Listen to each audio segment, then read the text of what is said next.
Why does modern nude art often feel uncomfortable? Not simply provocative, not merely controversial, but emotionally unsettling in a way that classical nude paintings often do not. People can walk calmly past ancient Greek sculptures or Renaissance paintings filled with naked bodies, yet feel deeply uneasy standing in front of a contemporary nude portrait. The reaction is immediate, almost psychological, and the reason has very little to do with nudity itself. The difference lies in what modern nude art is trying to reveal. Classical nude art was usually built around idealization. Artists created bodies that appeared balanced, harmonious, and almost beyond ordinary human life. The nude became a symbol of perfection, mythology, divine beauty, or heroic strength. Even when sensuality existed, it was softened through distance. The viewer was invited to admire, not confront. Modern nude art changed that relationship completely. Instead of presenting perfect bodies, contemporary artists often show bodies that are vulnerable, aging, anxious, imperfect, or emotionally exposed. The body is no longer treated as an unreachable ideal. It becomes painfully human, and that shift creates discomfort.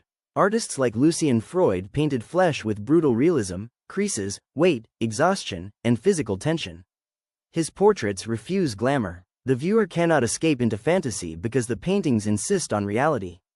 Similarly, Egon Schiele distorted the human figure into something psychologically raw, turning the body into a map of loneliness, desire, and emotional instability.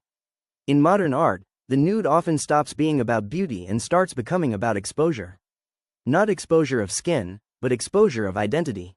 This is why contemporary nude art can feel more intimate than explicit photography. The discomfort comes from emotional closeness rather than simple visibility.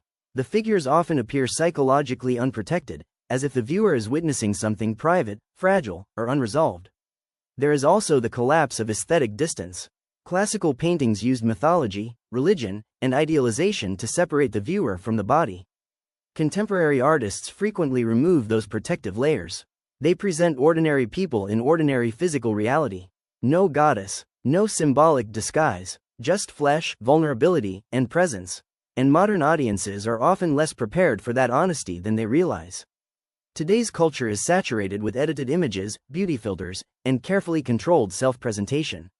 Bodies are constantly curated, corrected, and digitally perfected. Contemporary nude art often moves in the opposite direction. It reveals imperfection rather than hiding it. That honesty can feel almost confrontational. Modern nude art also carries political and social weight. The body today is connected to debates about identity, gender, aging, body image, sexuality, censorship, and power. As a result, viewers rarely encounter the nude as a neutral image. They bring personal fears, insecurities, cultural conditioning, and emotional history into the experience. The discomfort, then, is not only inside the artwork. It is inside the viewer. Some contemporary artists intentionally use discomfort as part of the experience. They want viewers to question why certain bodies feel acceptable while others do not. Why idealized nudity feels artistic, but realistic vulnerability feels disturbing. Why society tolerates violence in media more easily than emotional nakedness. Because perhaps what unsettles us most is not the naked body itself. It is the absence of illusion. Modern nude art strips away perfection, mythology, and performance. What remains is something far more difficult to face: the fragile reality of being human.